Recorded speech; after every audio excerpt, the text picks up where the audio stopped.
Hello. हा, नमस्कार doctor साहेब. बोला ना. सर, तुम्ही सांगितल्याप्रमाणे आमच्या भागात सगळीकडे आता ऊन आहे आणि आता उघाड पण आहे. तर पुढील आठवड्याचा अंदाज कसा राहील आता? 13 ऑगस्ट आहे बरं का आज. हा हा हा तर शेतकऱ्याला काय सांगा हा की 13 पासून ते 18 ऑगस्ट दरम्यान हा हा शेतीचे कामे करून घ्या. 18च्या अगोदरच करून घ्या, कारण हा की मुग असते तर मुग काढून घ्या, हा हा कारण की 18लाच पाऊस येईल तसं तर. हा हा आणि आणि आज हा 14 पासून आता ना उत्तर महाराष्ट्रात देखील उद्यापासून कोरडं ऊन पडेल तिकडे उत्तर महाराष्ट्रात. हा हा म्हणजे धुळे, नंदुरबार, नाशिक, हा हा जळगाव, विदर्भ साईड. बुलढाणा, अमरावती, अकोला, हा वर्धा, नागपूर तिकडे सुद्धा उद्याच्या ऊन पडेल, म्हणजे तिकडला उद्याचा पाऊस पडेल. पण आज हा मात्र रात्री पडेलच पाऊस. आणि पश्चिम महाराष्ट्र कसा राहील? पश्चिम महाराष्ट्र आज क्लिअर एकदम कोरडं राहील.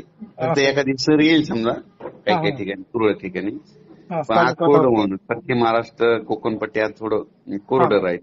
हा हा आणि खानदेश मराठवाड्यात एकदम विभाग. क्लिअर सूर्यदर्शन राहील. पण काय होईल, हा हा इकडं लातूर, उदगीर साईड, हा हा सोलापूरचे खाल्ले साईड तिकडं, पेनर हा तिकडल्या साईडनं, हा त्याच्यानंतर नांदेडच्या खालून इकडे कंधार, लोहा, हा हा त्याच्यानंतर आदिलाबाद, हम्म त्यानंतर यवतमाळ, तसंच तिकडे खाल्ला भाग आहे, सगरोळी, बिलोली, हा हा त्या पट्ट्यामध्ये मात्र 16 पर्यंत पाऊस चालूच राहील.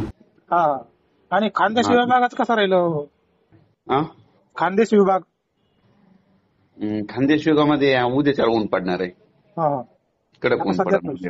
सध्या पाऊस नाही कायला पण आजच्या दिवस आहे पाऊस तिकडं. आहे का? हो, उद्याच्याला ऊन पडणार आहे तिकडे 14 ते 18, हा 19 हा पर्यंत.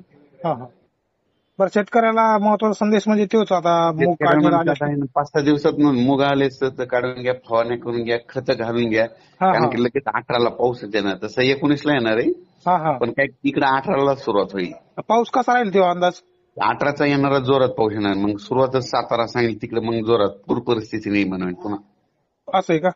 हो, कोल्हापूर साईड. पुन्हा पुन्हा परत उजनीचं पाणी सोडावं लागेल, हा हा म्हणजे पुन्हा वरच्या धरणाचं पाणी सोडावं लागेल.